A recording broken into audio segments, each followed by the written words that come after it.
మిత్రులు, నా తోటి శాసనసభ్యులు శ్రీ రామ్మోహన్ రెడ్డి గారికి, అట్లాగే మిత్రులు రాష్ట్ర ప్రభుత్వ చీఫ్ విప్ శ్రీ పట్నం మహేందర్ రెడ్డి గారికి, జిల్లా సంబంధించినటువంటి అధికార యంత్రాంగం అందరికీ, కలెక్టర్ గారికి, ఎస్పీ గారికి, ముఖ్యంగా ఈనాటి ఈ కార్యక్రమానికి దగ్గరుండి పర్యవేక్షించినటువంటి సిఎండి ట్రాన్స్కో కృష్ణ భాస్కర్ గారికి, సిఎండి ఎస్పీడీసీఎల్ ముషరఫ్ గారికి, అట్లాగే agriculture market committee chairman Purushottam Reddy గారికి, agriculture market committee chairman Kulkacharla Shri Anjaneyulu గారికి, ATMA committee chairman Shri Srinivas Reddy గారికి, రాష్ట్ర కాంగ్రెస్ కమిటీ సభ్యులు నరసింహారావు గారికి, జిల్లా Congress committee organizing secretary Shri Ramulu గారికి, బ్లాక్ కాంగ్రెస్ ప్రెసిడెంట్ గారికి, మండల కాంగ్రెస్ కమిటీ అధ్యక్షులకి, ఇతర అనుబంధ సంఘాల అధ్యక్షులందరికీ, ప్రజాప్రతినిధులందరికీ, వేదిక మీద కూర్చున్నటువంటి పెద్దలందరికీ పేరు పేరున ముందుగా వారికి, వారితో పాటు అనేక గ్రామాల నుంచి ఇక్కడ కదిలి వచ్చినటువంటి నాయకులకి, పెద్దలకి, పాత్రికేయ మిత్రులకి అందరికి కూడా ముందుగా నా హృదయపూర్వకమైనటువంటి నమస్కారాలు. శ్రీ రామ్మోహన్ రెడ్డి గారు మీ అందరి ప్రియతమ నాయకుడే కాకుండా మా అందరికీ ఆత్మీయుడు కూడా. ఆనాడు 2014 నుంచి 18 వరకు శాసనసభలో రాష్ట్ర విభజన జరిగిన తర్వాత ఏ కాంగ్రెస్ పార్టీ లక్ష్యాల కోసం, ఆలోచనల కోసం, ఏ తెలంగాణ రాష్ట్ర అభివృద్ధి కోసం, ఆశల కోసం, ఏ తెలంగాణ నిరుద్యోగ యువతీ యువకుల ఆకాంక్షల కోసం, ఈ తెలంగాణ రైతాంగ సోదరుల వారి కుటుంబాలు, పంటలు, నదులు, నీళ్లు అన్నీ కూడా సక్రమంగా పారాలని, ఇక్కడ ఆస్తులు, సంస్థలు, వ్యవస్థలు, వనరులు అన్నీ కూడా తెలంగాణ రాష్ట్ర ప్రజలకే చెందాలని ఆశించి తెలంగాణ రాష్ట్రాన్ని ఆనాటి కాంగ్రెస్ ప్రభుత్వం, యూపీఏ గవర్నమెంట్ శ్రీమతి సోనియా గాంధీ గారి నాయకత్వంలో తెలంగాణ రాష్ట్రం ఇస్తే 10 ఏళ్లు పరిపాలన చేసినటువంటి ఆనాటి టీఆర్ఎస్ ప్రభుత్వం తెలంగాణ ప్రజల ఆకాంక్షలు కానీ, నిరుద్యోగ యువత యొక్క ఆశలను కానీ, రైతాంగ సోదరుల యొక్క కోరికలు కానీ మన్నించకుండా కేవలం కుటుంబానికి మాత్రమే పరిమితమై రాష్ట్ర వనరులన్నింటినీ దోపిడీ చేస్తున్న ఆ సందర్భంలో కాంగ్రెస్ పార్టీ శాసనసభ్యులుగా నాతో పాటు శ్రీ రామ్మోహన్ రెడ్డి గారు కూడా గొంతెత్తి అటు శాసనసభలో మీ అందరి ప్రతినిధిగా ప్రజల పక్షాన నిలబడినటువంటి మిత్రుడు. ఇప్పుడు తిరిగి 2018 నుంచి 2023 వరకు దురదృష్టవశాత్తు వారు శాసనసభలో లేకపోయినప్పటికీ కూడా శాసనసభలో సిఎల్పి లీడర్గా నేనుంటే నాతో పాటు మిత్రులందరికీ కూడా సహాయ సహకారాలు అందిస్తూ ఆనాడు కాంగ్రెస్ పార్టీ ఏ ఆశల కోసం అయితే తెలంగాణ రాష్ట్రం ఇచ్చిందో అటువంటి ఆశలు నెరవేర్చకుండా ఈ ప్రజల్ని రాచి రంపాన పెడుతున్నటువంటి టీఆర్ఎస్ ప్రభుత్వానికి వ్యతిరేకంగా కావాల్సినటువంటి అంత సమాచారం సిఎల్పి ఆఫీసులో కూర్చొని శాసనసభ్యులకు అందించడమే కాకుండా పరిగి శాసనసభ నియోజకవర్గంలో ఆనాడు ఉమ్మడి రాష్ట్రంలో ఈ ప్రాంతాన్ని తీసుకొచ్చినటువంటి నావల్ ప్రాజెక్టు సంబంధించి దాదాపు 3,000 కోట్ల రూపాయలు ఈ ప్రాంతంలో పెట్టుబడి వస్తా ఉంటే 10 సంవత్సరాలు దాన్ని ఇక్కడ రాగకుండా అడ్డుపడినటువంటి ఆనాటి టీఆర్ఎస్ ప్రభుత్వానికి వ్యతిరేకంగా దాన్ని సాధించడం కోసం నాకు ఎప్పటికప్పుడు సమాచారం ఇస్తూ ఆనాటి శాసనసభలో సిఎల్పి లీడర్ గా నేను మాట్లాడేటువంటి కార్యక్రమానికి వారు ఎప్పుడు కూడా సమాచారం ఇస్తూ ముందుకు నడిపించారు.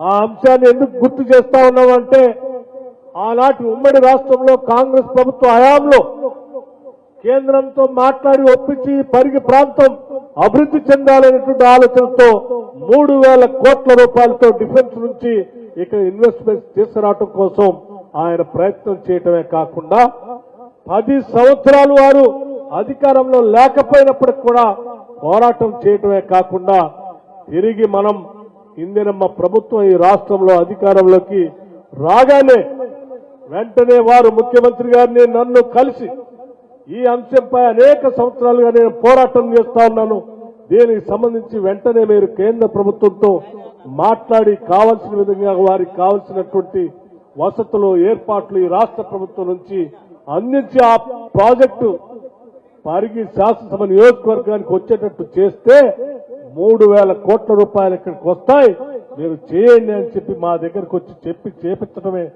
కాకుండా దాన్ని పూర్తి అయ్యి అంతవరకు కూడా కావాల్సిన కార్యకలాపాలు వెన్నంటి ఉండి నేను పనిచేస్తానని చెప్తూ ఈ ప్రాంతంలో ఉన్నటువంటి నిరుద్యోగ యువతకి ఈ ప్రాంత అభివృద్ధి కోసం నిత్యం పనిచేస్తున్నటువంటి సంగతిని తప్పనిసరిగా మీ అందరికీ గుర్తు చేయాలనేటువంటి ఆలోచనతోనే ఆ అంశాన్ని మీ దృష్టికి తీసుకొని వస్తా ఉన్నా. ₹1 కాదు, ₹2 కాదు, ఒక శాసనసభ నియోజకవర్గంలో 3,000 కోట్ల రూపాయల పెట్టుబడి అంటే దాని ద్వారా వచ్చేటువంటి ఇక్కడ ఉన్నటువంటి ప్రాంత బిడ్డలందరికీ ఉద్యోగ ఉపాధి అవకాశాలు కూడా దొరుకుతాయి. అంతేకాదు భవిష్యత్తులో ఈ ప్రాంతం పారిశ్రామికంగా కూడా అభివృద్ధి చెందాలి. తద్వారా ఈ ప్రాంతంలో ఉన్నటువంటి రైతాంగ సోదరుల బిడ్డలు కూలీనాలు చేసుకునేటువంటి బలహీన వర్గాలకు సంబంధించిన బిడ్డలు వారందరికీ ఉద్యోగ అవకాశాలు రావాలి. అలా రావాలి అంటే ఇక్కడ కావాల్సినటువంటి ఇన్ఫ్రాస్ట్రక్చర్ రావాలి. ఆ ఇన్ఫ్రాస్ట్రక్చర్ లో ప్రధానమైంది ఎలక్ట్రిసిటీ అంటే విద్యుత్ సంబంధించినటువంటి అంశం.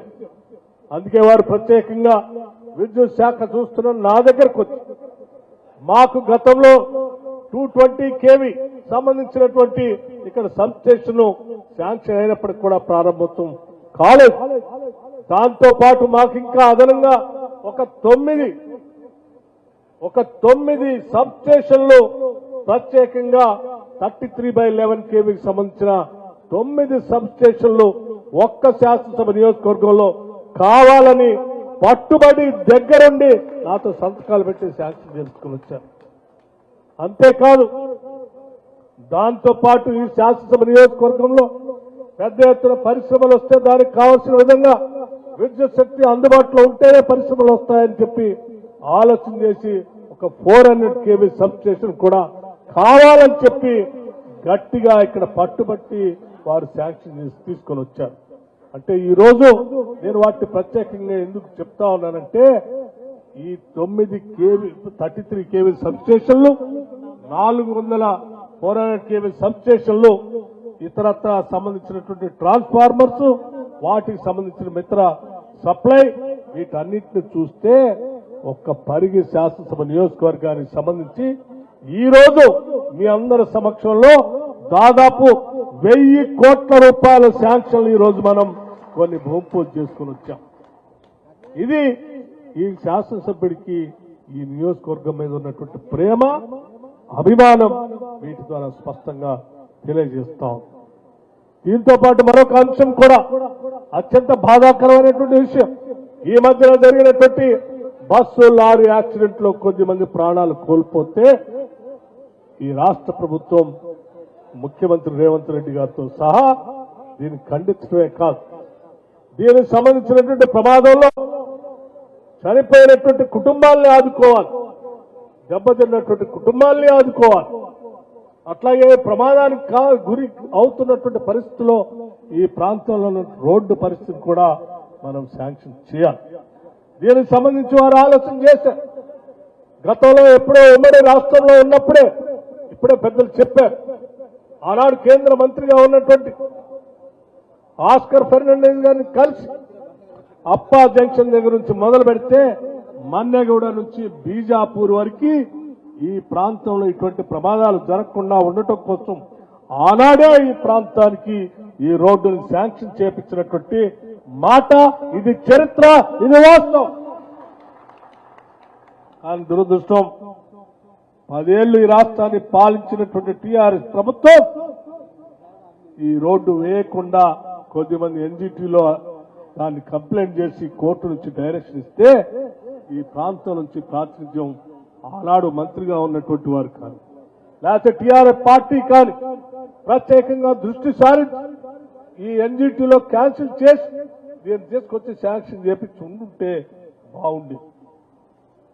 గౌరవ ముఖ్యమంత్రి గారు అట్లాగే కేబినెట్ ఈ ప్రాంతానికి సంబంధించినటువంటి మహేందర్ రెడ్డి గారు అట్లాగే మన రామ్మోహన్ రెడ్డి గారు ఈ ప్రాంతానికి సంబంధించిన స్పీకర్ ఈ జిల్లాకు సంబంధించినటువంటి ప్రసాద్ కుమార్ గారు ముఖ్యమంత్రి గారితో మాట్లాడి దీనిపైన ప్రత్యేక దృష్టి సారించి ఎన్జీ2లో ఉన్నటువంటి ఆ కేసుని అక్కడ కొట్లాడి ఒప్పించి నొప్పి లేకుండా దాన్ని ఆ ఎన్జిటి కేసుని మొన్న 30వ తారీఖు నాడు తొలగించేటువంటి చర్యలు తీసుకోవటమే కాదు, తొలగించిన మరుక్షణం నుంచి ఒక్క నిమిషం కూడా ఆలస్యం చేయకుండా ఇక్కడికి వచ్చి కొబ్బరికాయ కొట్టి పనులు మొదలు పెట్టించినటువంటి చరిత్ర. అంటే ఒక్క నిమిషం ఆలస్యమైనా ఈ ప్రాంత అభివృద్ధికి నష్టం జరుగుతుందనేటువంటి ఆలోచనతో తపనతో పనిచేస్తున్నటువంటి వ్యవస్థ మీ అందరికీ గుర్తు చేయాలన్నటువంటి ఆలోచనతోనే నేను ఈ విషయాలు చెప్తా ఉన్నాను. మిత్రులారా, ఈరోజు రాష్ట్ర ప్రభుత్వం ప్రజల కోసం పనిచేసేటువంటి ప్రభుత్వం.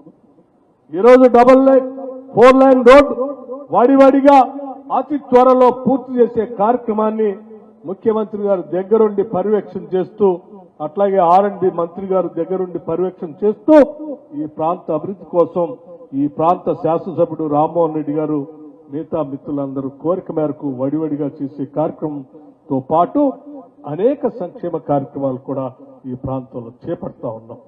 ఈరోజు విద్యుత్ శాఖకు సంబంధించినటువంటి సమాచారం తీసుకుంటే కేవలం ఈ జిల్లాకు సంబంధించి నేను కొన్ని విషయాలు మీ దృష్టికి తీసుకొని రాదలుచుకున్నాం. ఈ జిల్లాకు సంబంధించి వికారాబాద్ జిల్లాలో టోటల్ డొమెస్టిక్ కన్జ్యూమర్ అంటే ఇళ్లకు సంబంధించినటువంటి కరెంటు సంబంధించిన కనెక్షన్ ఎందుకు చెప్తా ఉన్నానంటే రాష్ట్ర వ్యాప్తంగా ఆనాటి ప్రభుత్వం ఒక మాట చెప్పింది, కాంగ్రెస్ వస్తే కరెంటు ఉండదని. నేను చాలా స్పష్టంగా చెప్పాను, కాంగ్రెస్ అంటేనే కరెంటు, కరెంట్ అంటేనే కాంగ్రెస్. అసలు మీరు పట్టుకొని ముట్టుకొని చూడండి, కాంగ్రెస్ గాని కరెంటుని గాని రెండిట్లో దేన్ని పట్టుకున్నా దేన్ని ముట్టుకున్నా ఏమవుతుందో మీకే తెలుస్తుంది. కాంగ్రెస్ వస్తేనే కరెంటు పుష్కలంగా ఉంటుందని కూడా చాలా స్పష్టంగా చెప్పాం. అలా చెప్పడమే కాదు, ఈ ప్రభుత్వం అధికారంలోకి వచ్చిన దగ్గర నుంచి ఆనాడు ఉచిత కరెంటు ఏ పేటెంట్ రైట్ అయితే ఆనాటి మన కాంగ్రెస్ ముఖ్యమంత్రి డాక్టర్ వైఎస్ రాజశేఖర రెడ్డి గారు ఉచితంగా రైతులకు కరెంట్ ఇవ్వాలని ఆలోచన చేసి మొదలు పెట్టారో ఆ రైతుల సంక్షేమం కోసం ఈనాడు కూడా క్వాలిటీ పవర్ ఇస్తూ ఈ రాష్ట్ర ప్రభుత్వం ముందుకు పోతాం. అదొక్కటే కాదు, కేవలం రైతులకు పంప్ సెట్ల ద్వారా వచ్చేటువంటి కరెంటే కాకుండా పేదలకు కూడా 200 యూనిట్ లోపల ఉచిత కరెంట్ ఇవ్వాలనేటువంటి ఆలోచనతో ఈరోజు రాష్ట్ర ప్రభుత్వం బహుశా గతంలో ఎప్పుడూ తీసుకోలేనటువంటి నిర్ణయం ఈరోజు నిర్ణయం తీసుకొని 200 యూనిట్ల వరకు ఉచితంగా పవర్ ఈరోజు రాష్ట్ర వ్యాప్తంగా మనం అందిస్తా ఉన్నాం. దాదాపు 53 లక్షల కుటుంబాలకి ఈరోజు రాష్ట్ర వ్యాప్తంగా ఉచితంగా ఈ కరెంట్ అందిస్తా ఉన్నాం. ఈ వికారాబాద్ జిల్లాలో 2,48,777 ఇళ్లకు సంబంధించిన కరెంటు కనెక్షన్స్ ఉంటే ఒకసారి ఆలోచన చేయండి మిత్రులారా. ఈరోజు 1,40,193 ఇళ్లకి ఉచితంగా 200 యూనిట్ కరెంటు ఈ జిల్లాలో ఇస్తా ఉంది. 1,40,193 కుటుంబాలు ఈరోజు రాష్ట్రంలో కరెంటు బిల్లు కట్టకుండా 200 యూనిట్ల వరకు ఉచితంగా కరెంటు వాడుకుంటున్నారంటే ఇది 56% ప్రజలు ఈరోజు ఉచితంగా కరెంటు పొందుతా ఉన్నారు. ఈ జిల్లా వికారాబాద్ జిల్లా మొత్తం ఈ పరిస్థితి ఉంటే పరిగి శాసనసభ నియోజకవర్గానికి వస్తే 70,377 కనెక్షన్స్ ఉంటే 44,565 మందికి గృహజ్యోతి ఉచిత కరెంటు కేవలం పరిగి శాసనసభ నియోజకవర్గంలో ఇస్తా ఉన్నాం. అంటే 63% కుటుంబాలు ఈరోజు పరిగి శాసనసభ నియోజకవర్గంలో ఉచితంగా కరెంటు పొందుతా ఉన్నారు. దీనికి సంబంధించి ఇప్పటికే 12.35 కోట్ల రూపాయలు కేవలం పరిగి శాసనసభ నియోజకవర్గానికి సంబంధించి మీ అందరి తరఫున ఈ రాష్ట్ర ప్రభుత్వానికి విద్యుత్ శాఖ సంబంధించి విద్యుత్ శాఖకి రాష్ట్ర ప్రభుత్వం డబ్బులు కట్టింది.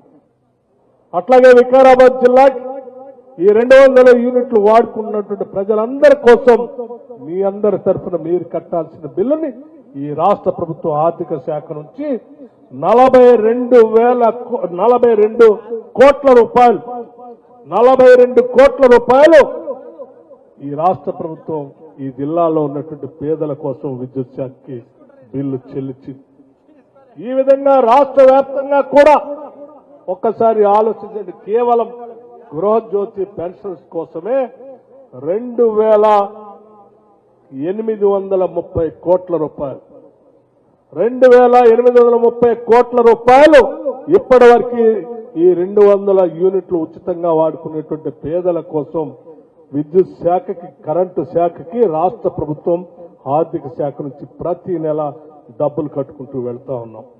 అట్లాగే రాష్ట్రంలో ఉన్నటువంటి ఫ్రీ పవర్ సంబంధించి అగ్రికల్చర్ పంప్ సెట్స్ సంబంధించి కూడా పెద్ద ఎత్తున దాదాపు 29 లక్షల పంప్ సెట్లు ఉంటే ఈ పరిగి శాసనసభ నియోజకవర్గంలో ఈరోజు 27,970 అగ్రికల్చర్ పంప్ సెట్స్ ఉన్నాయి.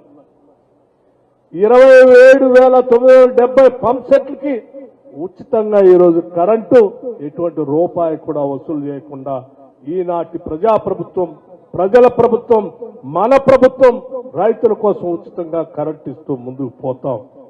ఇటువంటి విషయాలన్నీ కూడా ప్రజల దృష్టికి తీసుకొని రావాలనేటువంటి ఆలోచనతోనే ఈరోజు కేవలం అక్కడ భూమి పూజ చేయటమే కాదు, మీ అందరితో మాట్లాడి వాస్తవ విషయాలు చెప్పాలనేటువంటి ఆలోచనతోనే మాట్లాడుతూ ఉన్నాం. కొద్దిమంది నాయకులు మాట్లాడుతూ ఉన్నారు, బయటకు వచ్చి కాంగ్రెస్ ప్రభుత్వం వచ్చింది, పేదలకు నష్టం జరుగుతుంది, ప్రజలకు అన్యాయం జరుగుతుంది. నేను అడుగుతా ఉన్నాను, వారి 10 ఏళ్లలో మీరు ఏం చేయలేదో నేను చాలా స్పష్టంగా చెప్పగలను. 3 ఎకరాల భూమి ఇస్తా అన్నారు, ఇయ్యలే. ఇంటికో ఉద్యోగం ఇస్తా అన్నారు, ఇయ్యలేదు. బంగారు తెలంగాణ చేస్తా అన్నారు, చేయలేదు. ఉద్యోగాలన్నీ నాశనం అయిపోయినాయి, ఒక్కళ్ళకు కూడా ఇవ్వలేదు. ఇలా చెప్పుకుంటూ పోతే అనేక ఉన్నాయి మీరు చెప్పినటువంటి వాగ్దానం. ప్రతి శాసనసభ నియోజకవర్గానికి 1,00,000 ఎకరాలకు నీళ్లు తగ్గకుండా ప్రాజెక్టులు కడతామని చెప్పారు.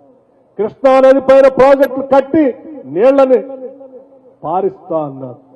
గోదావరి నది పైన ప్రాజెక్టులు కట్టి గోదావరి నీళ్ళని పారిస్తా అన్నారు.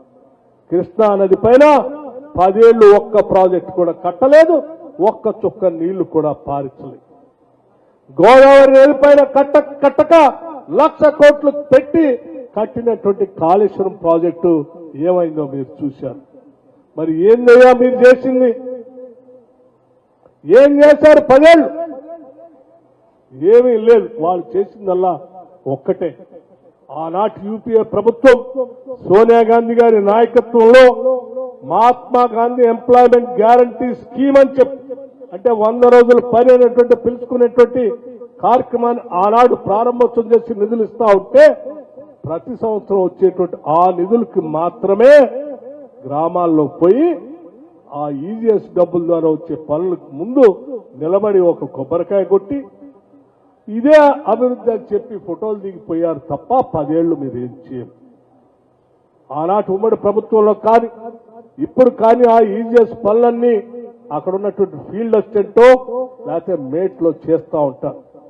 ఆ ఫీల్డ్ అసిస్టెంట్ లో మేట్లు చేసే పనే ఆనాటి మంత్రులు ఎమ్మెల్యేలు అక్కడ పోయి నిలబడి ఫోటోలు దిగి ఇదే అభివృద్ధి అని చెప్పారు తప్ప ఏమి చేయకుండా ఈ రాష్ట్రాన్ని సర్వనాశనం చేసి వెళ్తే వ్యవస్థల్ని నాశనం చేస్తే మొత్తం ఈ రోజు 10 సంవత్సరాల తర్వాత అధికారంలోకి వచ్చినటువంటి కాంగ్రెస్ ప్రభుత్వం ఆ వ్యవస్థలన్నీ నిలబెడుతూ పరిస్థితులన్నీ గాడిలో పెడుతూ పాలనా యంత్రాంగాన్ని గాడిలో పెడుతూ ఏ ఆశల కోసమైతే తెలంగాణ రాష్ట్ర ప్రజలు ఈ రాష్ట్రాన్ని తెచ్చుకున్నారో వాళ్ళ ఆశలు నెరవేర్చడం కోసం ఈరోజు ఇందిరమ్మ ఇల్లు ఇస్తా ఉన్నాం. ఆలోచన చేయండి. 4,50,000 ఇళ్లని ఒక్కొక్క ఇంటికి 5 లక్షల లెక్క ప్రతి శాసనసభ నియోజకవర్గంలో ఇవాళ 3,500 ఇళ్లకి తగ్గకుండా ఇందిరమ్మ ఇళ్లను శాంక్షన్ చేసి ముందుకు వెళ్తా ఉన్నాం. ఈ ఛాలెంజ్ చేస్తా ఉన్నాం. ఆ రోజు మీరు డబుల్ బెడ్రూమ్ ఇళ్లు కడతా అని చెప్పి 10 సంవత్సరాలు కట్టలేదు. ఈ రోజు మేము అనౌన్స్ చేసి మొదలు పెట్టాం. ఏ నియోజకవర్గానికైనా పోదాం, మేము 3,500 ఇళ్లకి తక్కువ కాకుండా ఎక్కడైనా శాంక్షన్ చేశామో చూపిస్తాం. ఒక్కొక్క ఇంటికి 5 లక్షల రూపాయలు ఇస్తా ఉన్నాం. ఇది మా నిబద్ధత. ఇవాళ ఈ రాష్ట్రంలో ఉన్నటువంటి పేద వర్గాల గురించి ఆలోచన చేశాం. ఆ ఆలోచన ఏ స్థాయికి వరకు మేము తీసుకెళ్లామంటే ఈ రాష్ట్రంలో ఉన్నటువంటి 93 లక్షల కుటుంబాలకి 1,15,00,000 కుటుంబాలుంటే 93 లక్షల కుటుంబాలకి ఇవాళ సన్న బియ్యం ఇస్తా ఉన్నాం. ఈ దేశ చరిత్రలో ఎక్కడా లేదు ఈ సన్న బియ్యం ఇచ్చే కార్యక్రమం. రమ్మని వచ్చి చూడండి. రేషన్ కార్డు ఉన్న ప్రతి కుటుంబానికి ఇవాళ సన్న బియ్యం ఉచితంగా ఇస్తున్నాం. మీకు చేతనైతే ఆ ఇంటికి వెళ్లి చూసి వాళ్ళతో కూర్చొని భోంచేసి చూడండి. అంతేకాదు ఇవాళ రాజీవ్ ఆరోగ్యశ్రీకి సంబంధించి మీరు 10 ఏళ్లు గాలికి వదిలేస్తే ఇవాళ మేము 10 లక్షల రూపాయలు పెంచి 93 లక్షల కుటుంబాలకి వాళ్ళ రాజీవ్ ఆరోగ్యశ్రీ కింద సంవత్సరానికి 10 లక్షల రూపాయలు వాళ్ళు ఏ ఆసుపత్రికైనా పోయి వైద్యం చేసుకునేటువంటి పరిస్థితి తీసుకొచ్చాం.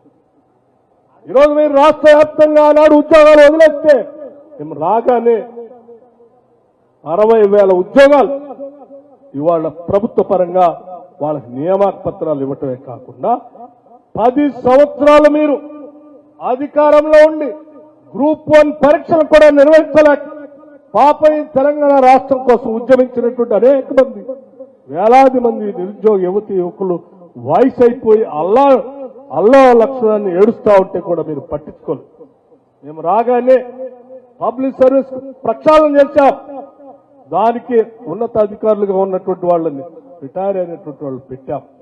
నిష్పక్షపాతంగా మేము పబ్లిక్ సర్వీస్ కమిషన్ లో గ్రూప్ 1 పరీక్షల్ని కేవలం సంవత్సరాల కాలంలో మేము నిర్వహించాం. నియామక పత్రాలు కూడా అందించాం. గ్రూప్ 2 కు సంబంధించినటువంటి పరీక్షలను నిర్వహించాం. నియామక పత్రాలు ఇచ్చాం. గ్రూప్ 1 అప్పుడు కానీ గ్రూప్ 2 అప్పుడు కానీ నిరుద్యోగ యువతి యువకులకి ఆనాడు ఉద్యోగాలు 10 ఏళ్లు మేము చేయలేకపోయాం.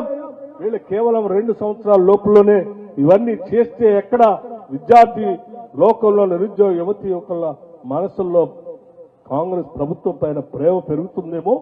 దీన్ని రాకుండా చేయాలని వాళ్ళకి అన్యాయం చేసే విధంగా మీరు కోర్టులకు పోయి అడ్డగోలు పనులు చేస్తే కూడా వెనకడుగు వేయకుండా కోర్టుల దగ్గరికి వెళ్లి వాస్తవ విషయాలు చెప్పి ఈ నిరుద్యోగ యువతి యువకుల కోసం నిటారుగా నిలబడి వాళ్ళ పరీక్షలు నిర్వహించి వాళ్ళకి నియామక పత్రాలు ఇచ్చినటువంటి చరిత్ర ఈ కాంగ్రెస్ ప్రభుత్వాన్ని కూడా ఈ సందర్భంగా మనవి చేస్తూ ఉన్నాం. మిత్రులారా, ఒక్కసారి ఆలోచన చేయండి. ఈరోజు కేవలం సంక్షేమ కార్యక్రమాల కోసమే ఈ రాష్ట్ర ప్రభుత్వం అధికారంలోకి వచ్చిన నుంచి నేటి వరకు నేను చాలా స్పష్టంగా లెక్కలతో సహా చెప్తా ఉన్నాను. కేవలం సంక్షేమ కార్యక్రమాలకు సంబంధించి రైతు భరోసా కానీ, రైతు రుణమాఫీ కానీ, బోనస్ టు సన్నబియ్యం కానీ, లేకపోతే ఇన్సూరెన్స్ రైతులకు కానీ, రిలీఫ్ మెజర్స్ కానీ, పవర్ సబ్సిడీ కానీ, చేత ఇంద్రమ్మ ఇళ్ళు, మహాలక్ష్మి రాజీవ్ ఆరోగ్యశ్రీ, వడ్డీ లేని రుణాలు, కళ్యాణ లక్ష్మి, స్కాలర్షిప్స్, రైతు సబ్సిడీ, ఇటువంటి సంక్షేమ కార్యక్రమాలన్నీ పేదల కోసం చేసే పని ఒక్కదాన్ని కూడా మేము ఆపలేదు.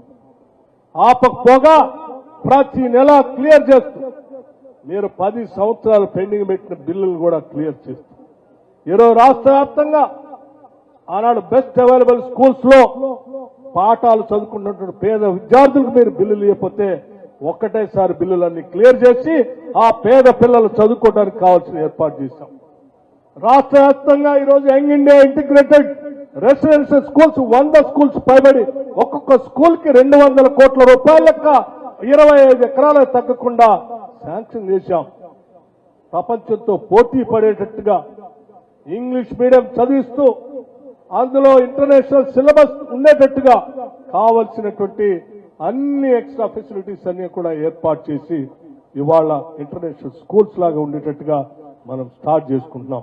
చివరికి పరిగి శాసనసభ నియోజకవర్గంలో కూడా young India integrated residential school 200 కోట్ల రూపాయలతో 25 ఎకరాలతో ఇక్కడ కూడా శాంక్షన్ చేశాం. అంతేకాదు ఇటువంటి సంక్షేమ కార్యక్రమాలు ఎప్పుడు ఏ అవసరం వచ్చినా ఏ మాత్రం వెనకడుగు వేయకుండా ఈ రాష్ట్ర ప్రభుత్వం ఇప్పటికీ 1,06,310 కోట్ల రూపాయలు 1,06,310 కోట్ల రూపాయలు కేవలం పేదల సంక్షేమం కోసం ఖర్చు పెట్టినటువంటి ప్రభుత్వం ఇందిరమ్మ ప్రభుత్వం. ఇది లెక్కల సోతహా నిరూపించడానికి మేము సిద్ధంగా ఉన్నాం. నేరుగా వారి అకౌంట్ లో వారికి వస్తే ఖర్చు పెట్టినటువంటి విధానం ఇది ఇందిరమ్మ ప్రభుత్వానికి ప్రజల పట్ల ఉన్నటువంటి నిబద్ధత. ఈరోజు రాష్ట్ర వ్యాప్తంగా అనేక సంక్షేమ కార్యక్రమాలతో పాటు అభివృద్ధి కార్యక్రమాలు కూడా చేసుకుంటూ ముందుకు పోతా ఉన్నాం. భవిష్యత్తులో సోలార్ సంబంధించినటువంటి విద్యుత్ శక్తిని పెద్ద ఎత్తున విలువలో తీసుకొని రావాలనేటువంటి ఆలోచనలు పోతా ఉన్నాం. కేవలం థర్మల్ పవర్ ప్రాజెక్టే కాకుండా రెన్యూవబుల్ ఎనర్జీని కూడా తీసుకొని ఈ దేశంలోని అగ్రగామిగా తెలంగాణ రాష్ట్రాన్ని నిలబెట్టాలనేటువంటి ఆలోచనతో ముందుకు పోతున్నాం. తెలంగాణ రైజింగ్, ఈ రైజింగ్ ని ఈ దేశంలో ఎవరు ఆపలేరు, ఏ ప్రతిపక్షాలు కూడా ఆపలేరు.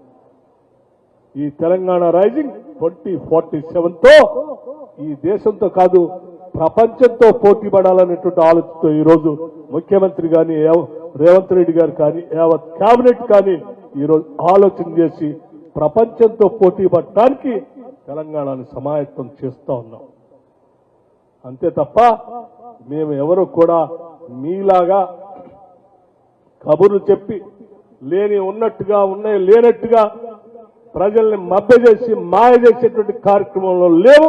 ప్రతి క్షణం ప్రజల కోసమే పనిచేస్తాం, ప్రతి క్షణం ప్రజల కోసం ఆలోచన చేస్తాం, ప్రతి క్షణం ఈ సమాజంలో ఉన్నటువంటి అందరినీ కలుపుకొని అభివృద్ధిలో భాగం చేయడం కోసం ఆలోచన చేస్తాం తప్ప ఏ కొద్ది మందికో ఏ ఒక్కరి కోసమో ఈ రాష్ట్ర వనరులు పంచాలనేటువంటి ఆలోచన కాంగ్రెస్ ప్రభుత్వం చేదు చేదు చేదు. ఇది కాంగ్రెస్ పార్టీ మూల సిద్ధాంతం. మిత్రులారా, అందుకే పరిగి శాసనసభ నియోజకవర్గంలో ఈరోజు నాకు అక్కడ హైదరాబాద్ లో జూబ్లీ సంబంధించి ఎన్నిక ఉన్నప్పటికి కూడా మిత్రుడు రామ్మోహన్ రెడ్డి గారు ఎప్పటి నుంచో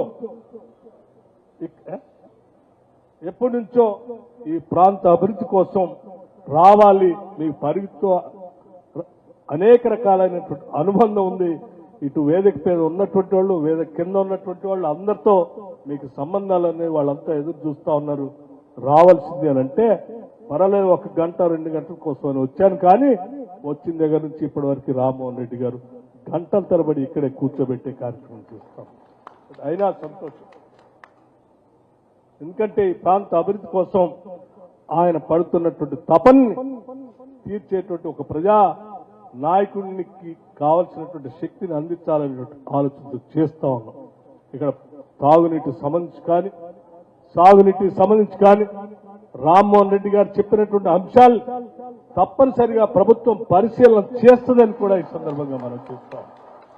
అంతిమంగా ఈ రాష్ట్ర ప్రజలు అందరూ సుభిక్షంగా ఉండాలని ఈ రాష్ట్రం ఈ దేశంతో కాదు ప్రపంచంతో పోటీ పడాలని ఆకాంక్షిస్తూ నేను ముగిస్తా ఉన్నాను. నమస్కారం. Thank you. ధన్యవాదాలు. అట్లాగే మీకు ఇంకొక ముఖ్య విషయం కూడా చెప్పదలుచుకున్నాను. ఎలక్ట్రిసిటీకి సంబంధించి బహుశా ఈ రాష్ట్ర చరిత్రలో ఎప్పుడు జరిగి ఉండకపోవచ్చు. ఏ ఆసుపత్రికి ఏ రకంగా అయితే మొబైల్ వ్యాన్లు ఉంటాయో అట్లాగే ఎలక్ట్రిసిటీకి సంబంధించి కూడా మొబైల్ వ్యాన్లు తిరుగుతూ ఉన్నాయి రాష్ట్ర వ్యాప్తంగా. ఎక్కడ ఏ అవసరం వచ్చినా ఫోన్ చేస్తే వ్యాన్లన్నీ వచ్చేస్తాయి. ఆ వ్యాన్లోనే కావాల్సిన సామాగ్రి అంతా కూడా ఉంటుంది. అట్లాగే అధికారులు కూడా ఒక ప్రత్యేకమైనటువంటి కార్యక్రమాన్ని అనౌన్స్ చేశాం. ప్రజా బాట. ఎనర్జీ సంబంధించి కరెంటు సంబంధించి శాఖ సంబంధించిన అధికారులు సీఎండీ దగ్గర నుంచి కింది స్థాయి అధికారి వరకు కూడా వారానికి 3 రోజులు ప్రజాబాట అంటే మీ ఇళ్లకే వచ్చి మీతోనే మాట్లాడి ఎక్కడికక్కడ సమస్యల్ని పరిష్కారం చేసేటువంటి ప్రజాబాట అని అంబులెన్స్ లాగా వ్యాను ప్రజాబాట అధికారులు మీ ఇంటికి వచ్చి కార్యక్రమం చేసేటువంటి వ్యవస్థను కూడా ఏర్పాటు చేస్తున్నారని మీ అందరికి మనవి చేస్తూ ముగిస్తా ఉన్నాను. నమస్కారం. Thank you.